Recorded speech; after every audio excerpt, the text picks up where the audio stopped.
So I am here in Bella Vista, Arkansas, visiting some amazing people. Yesterday I had an opportunity to interview Hiram Bragg, and today I have the opportunity to interview his wife, his beautiful wife, April.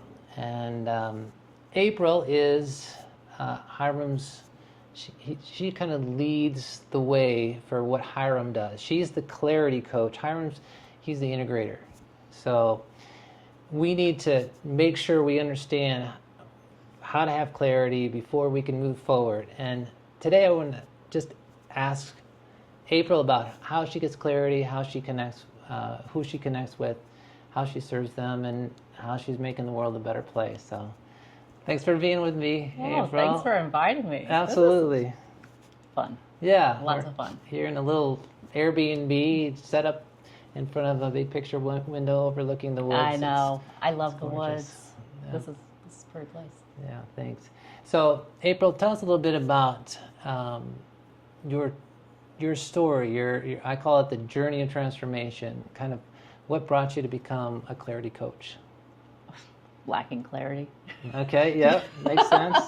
When you don't have clarity, then you're just throwing everything at the wall and hoping something will stick. You're like, I have problems and I don't even know what they are, but somebody save me, somebody fix me, somebody help me now. And the problem is, the longer that you're in that state, the more that you're prone to thinking that it's something broken about you. Right. And so I grew up like most people, I think, of our generation of, by the time you get out of high school, you need to have a plan for the rest of your life. Sure.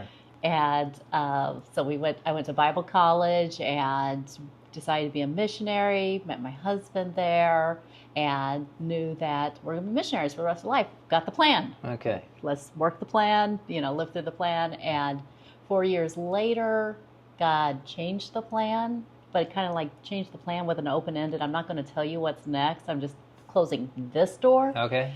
And for a girl who loves certainty, that sent me into a tailspin of, well, I don't know what I'm going to do, And so I had 2 young kids at the time, and I was just focused on raising them and really feeling like something was missing in my life.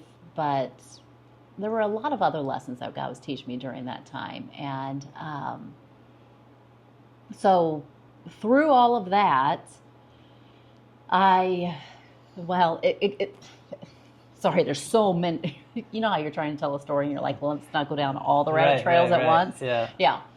Anyway, during that time, I was overwhelmed with my house. I mean, that was one of the things that I thought, well, I'm just not good at keeping house. And I learned how to create a house that takes care of itself.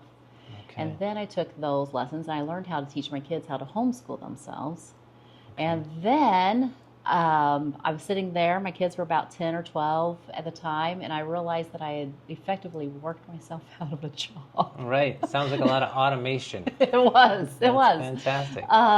And that is when God started working my life events that created the next piece, which is where we're at now, which is helping entrepreneurs. I say that my job is to help them create a business that takes care of them. Right. Because so many times entrepreneurs start businesses that create, overworked job for themselves. You know, they quit their 40-hour-a-week job so that they can work 80 hours a week for themselves. Right. Which, by the way, when your energy is high and you're excited and you're trying to figure things out, that's great. That's a wonderful stage to be in. Sure. But 5 years later, if you're still in that stage, then there's something wrong with your business plan. It's time to... I always compare business to like raising kids because I'm a mom. Yeah. So if at 5, at 10, at 15 years old, your business is still acting like it's a baby that needs 80% of your time and attention, right, something has to change. It just can't grow like that. And so we want to get it to where it's a mature, independent, fully functioning member of society. There we go. Business that is not suffocating you. And so anyway, that's why I say now I'm a clarity coach, because usually when people lack clarity, they usually solve it by trying to do all the things. Right. instead of getting clear on what's the most important thing that'll move the needle. Right. So, as anyone who follows me knows me, I'm all about purpose and having a noble purpose. Obviously, being a mother and managing a household would fall into this category of noble purpose. I love the analogy, actually, to think about your business as a child who you're nurturing and helping to grow into maturity, so that you're working less on changing diapers and more on just supporting them. Potty training. Potty training, exactly. Yeah. Exactly. So from what I hear you saying, there's kind of two aspects of the way that you serve, and I assume it's primarily women. I would say 3/4 of my clients are women and 1/4 are men. Okay. So and you have this system. You talked about the initial system being around managing your house. Yes. Could you explain a little bit about what a system that you didn't say managing your house? You said automate or create a home that takes care of itself. Takes care of itself. Yeah. So. Yeah, I tiered my systems because I realized as I was working with a lot of female entrepreneurs that they were just distracted, or they felt like, well, I've got a business idea, like beginning, but I can't because of all the work at home, and everybody needs me. Everybody needs me. And it's like, oh, that's so beautiful. That's so sweet. That needs a change. Yeah, right. It's just not healthy for everybody. Yeah. If you're the person that everybody needs, that's obviously that's the goal. Is we don't want to turn our children back into babies. We don't want to turn our husband into babies. Right. Don't want to turn our homes into always needing us. But there's a lot of sometimes the hardest part of that piece is that we as women tie our self-worth into being needed. Right. And so we have to work. We have to become courageous around that idea of, well, believe me, men do the same thing. Okay, do they? Yeah. We love to be needed. We love solving problems. So yeah. So I get that. Yes. So anyway, I tiered my offers so that the beginning stage is, and they use the same principles, but we create a home that takes care of itself, and we do the same steps. We get clarity on what it is we really want, what it is we'd rather be doing than housework, what we think, what is our home supposed to be doing for us? Okay. Instead of us just assuming that, we should be spending all of our free time cleaning something if it's messy. You're not talking about just hiring a house cleaner or housekeeper. No. I mean, that's a great tactic. Yeah. If you have the extra time and if you have the extra money, then sure, that's a great thing to do. But I'm talking about getting clear on what's important to you so that you make more space for that. And then the second stage is decluttering, which is very, very similar to the same, like the Pareto principle. Yeah. 80-20. Yep. Yeah. 20% of your stuff is giving you 80% of your results, or 20% of your items, or the things that you love, 80% of the time. Yeah, exactly. Yeah. So that's the principle that we use for stage 2. Okay. But we declutter it to get it back in line with what you want for your future, not your past, because many times our homes are more representative of our past than our future. And then we start creating systems where we can keep our home maintained in minutes a day. Okay. But then we take all those things and we apply it to the business too. And it's the same 3 stages. It's the clarity about what your purpose is, what your priorities are, what your values are. What are we trying to build here? From the future, not the past, because the past is always anchoring us back. Right. And confusing us and limiting us. And once we get clear on that, even if we don't know the how, we just start with our next best guess. And so we apply the Pareto principle of the 20% versus the 80%. And I have found that the more that we focus on that, the more the next steps get clear. And then the third stage is creating the systems to maintain. And, especially in your business, that would look like, in your home, it might look like hiring a housekeeper, or it might look like buying a robot vacuum, or, things like that. Yeah. But in the business, it looks like hiring your who, not your how, Right. And it looks like, well, you and I were chatting about all the different technologies that can be your who, not how. And Right. yeah.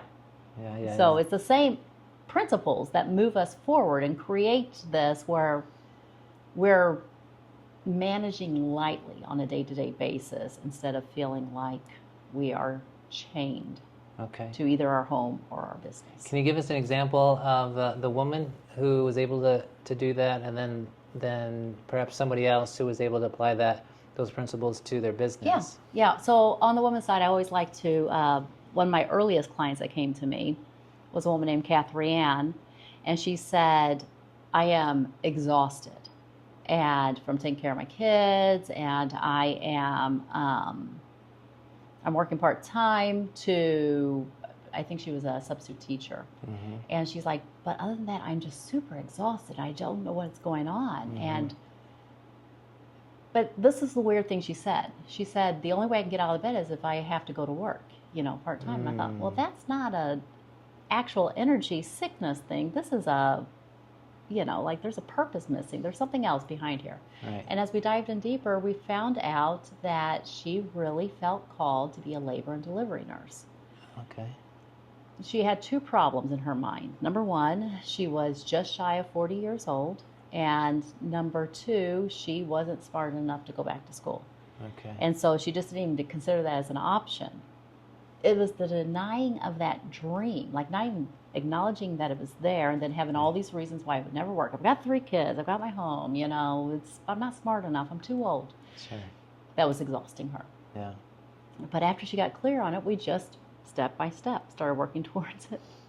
She graduated last spring, top of her class. Wow. The girl that wasn't smart enough to go back to school. Right. Yeah.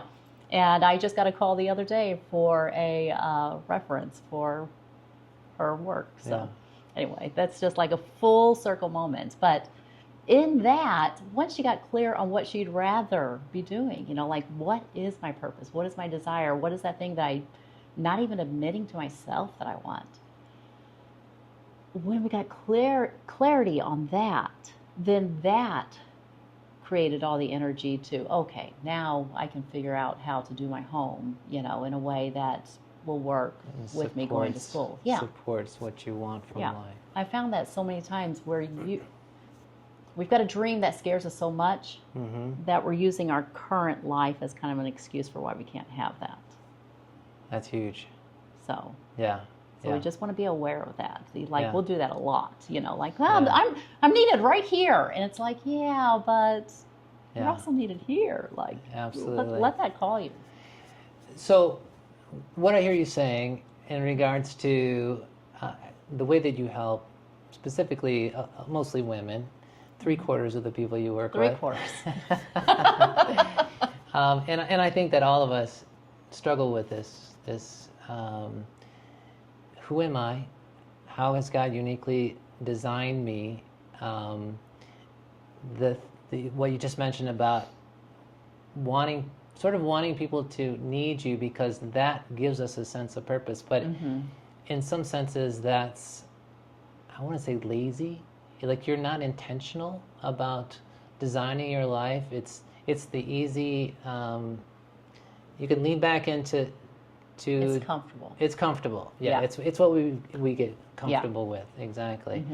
And what I'm kind of excited about, or what I resonate the most with, is if you are intentional, if you are thinking about purpose and God's plan for your life, and that He has a special calling for your life, your world will open up, because you have a dream to pursue, not necessarily, well, it could be, but it hopefully is a God-given dream.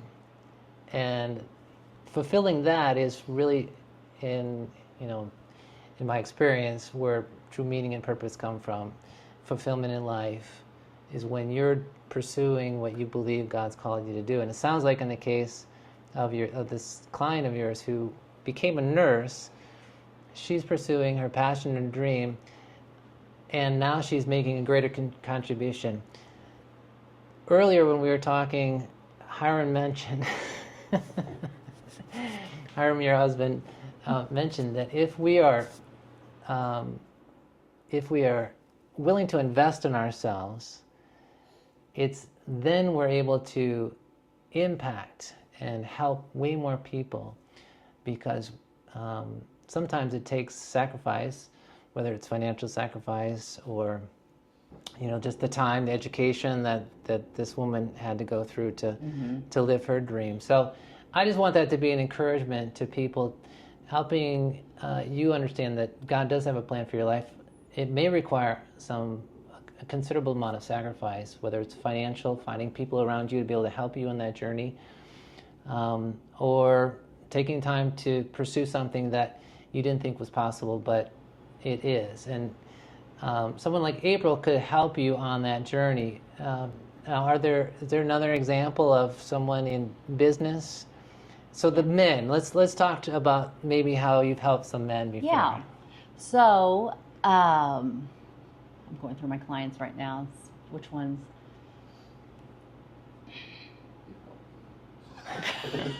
My husband just raised his hand. Okay, so there is this guy I know who always thought, I just need to work harder. Yes. And he, finally had to work smarter. But that's actually the story of all the guys. Right. And I'm thinking of one specifically. He runs a print and website business. And the message that he needed to hear over and over and over again, and I think this might be valuable for all of your listeners who kill themselves working hard, right, is protect the asset. You have to protect the assets of business. And the greatest asset to the business is you. Yeah. And if you're not taking care of you, or if your business is not taking care of you, then you don't get to take care of anybody else. Right. And there has to be a point when you lay down the macho guy and be like, admit, this is what I need. The pride. Yeah, I'm not 25 years old. Yeah. I can't keep on doing this. And also I can't, especially for like this guy, it's not just his business, it's his business and his family. Your business cannot destroy your family. Right. And families can die by neglect. Yeah. And so, but to be able to, here's my superpower, okay? Okay. I believe that if God gave you a business desire and God gave you a family, He is not going to give you two things that are going to conflict with each other, that are going to steal from each other. Right. There is a way for all of your priorities to work in a way that's beautiful, that support each other. Right. And so many times the messaging that we get from the world is, well, you've got to sacrifice everything to succeed, Yeah.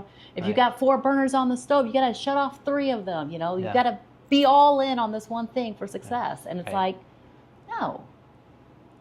Each area can support the other. Right. So we've got to let go of that idea that we have to kill everything else to have success. Yeah. Hiram made a great point yesterday. He talked about your relationship and how he was working so hard, and he would miss dinners, and he would miss, a lot of things. We'll just say that he probably didn't prioritize his family during a season of his life.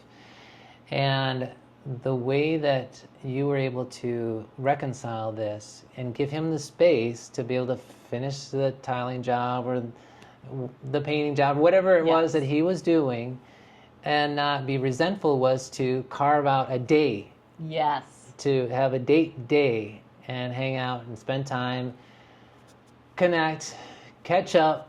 And I just love that idea. I think that's awesome. Yeah, people think balance means, well, I go to work for 8 hours a day, and then I come back, and I give 4 or 5 to my family, and also I wake up 2 hours early, and, I do, the gym stuff, and the, journaling, or the, challenging, or the cold plunge, or the, whatever. Right. I'm not a fan of cold plunges. No, me either. I've tried cold showers. I can't even do that. But balance is when I think it's kind of like eating a balanced meal. Like, I don't need to eat a perfectly balanced meal all the time. But listen, I do need healthy food in proportion to my indulgences. Yeah. And so balance for the entrepreneur does not look like you have to put all the things in one day. It might look like I am focused on, long hours on Monday and Tuesday and can kind of lighten up towards the weekend. Or, you're not going to see me at all this week because I'm doing this project, but I'm then booking out the next week, and Right. the other thing, okay, here's the deal. I just read this statistic and I know it's true. Like one interruption, just, hey, can I have a quick moment? Right. Derails you for 23 minutes. Wow. So the reason we don't have enough time is not because there's not enough time, it's because there's too many interruptions. Wow. So, like even if the person who's working 80 hours a week could come down to a 40-hour week if they learn principles like time blocking or the Pareto principle, the 20/80. Right. So that's a lot about environment. Yes. And also mindset, because you do have to believe that you have the right, the ability, the responsibility Okay. to protect your own time, to set your own priorities that are in line with your purpose and your values. So what are the biggest fears that you feel like the people who may approach you, what they're dealing with, what obstacles are keeping them from becoming the person that you believe, that you've helped to get to the other side of the person that they really want to be? What kind of fears are they grappling with, you think? Biggest fear, letting somebody else down. Interesting. Yeah. Okay. Letting somebody else down. And so they're not even getting clear on their purpose, their priorities, their values, because they're worried about being everything for other people. And the more people that they're worried about pleasing, Right. then even is more of a problem. Like especially for somebody like if we're talking about one of my clients, if he's worried about letting his parents down and his preacher and his wife, that's 3 different directions you're being pulled in versus getting crystal clear clarity on, wait, who am I? Whose am I? Why am I still here? And which for me is like, this is just the core of Christianity. Yeah. We should know these. We deserve to have the confidence in those answers of who am I? Whose am I? Why am I still here? Yeah. Yeah. And once you discover those things, now you can start a trajectory towards the fulfilling life that you... Oh yeah, everything's easy on the backside of those 3 questions. Yeah. I mean, seriously. Yeah. So the opposite of the fears that people have of what's keeping them from taking the steps forward to really becoming the person that we know that God wants them to become, what kind of ways are you finding the release, the freedom, the fulfillment, the rewards, I'll call them the rewards of getting through this process you're talking about? Like how does it set them up for the life that we've always dreamed of? Yeah, I think the mental freedom comes first, of, oh wow, these are things that I've been worried about for all my life that I don't have to worry about. Interesting. And then there's a time freedom also that comes in. And probably the biggest is the mental burden. I mean, I guess we don't understand the mental burden that sometimes we're under. Sure. Until it starts lightening up. Yeah. And it's like, oh my goodness. Yeah. I have been so worried about maybe this one thing that I can't fix. Yeah. Instead of focusing on what it is I can do. Right. Is a huge thing. Right. Having the confidence to say yes to the things that are best for you, for your family, for your business, and to say no to the rest and trust that it's all going to be enough. Mm-hmm. Some of the some of the very, very tangible benefits. Most of my clients come to me because they just can't work any longer. And they're working 60, 80, maybe more hours. Right. And they really just don't believe that they can make the same amount of money or more in 40 hours. Right. And I haven't had a client who hasn't realized that yet. I mean, where it hasn't become a reality. Right. Yeah. Gotcha. That's probably one of the most fun things. It's like, you told me, and but I didn't believe you. And I'm like, Yeah. do Yeah. you know? Yeah. Absolutely. So you're showing up in a lot of different ways. If people are interested in what you're doing now, I know that you just had not a workshop, you said Yes, today. I do a monthly workshop on that. Monthly workshop. You're online on YouTube. Which social media channels do you... Yeah, so I do a weekly live on YouTube, Okay. April Bragg About Life, so Bragg.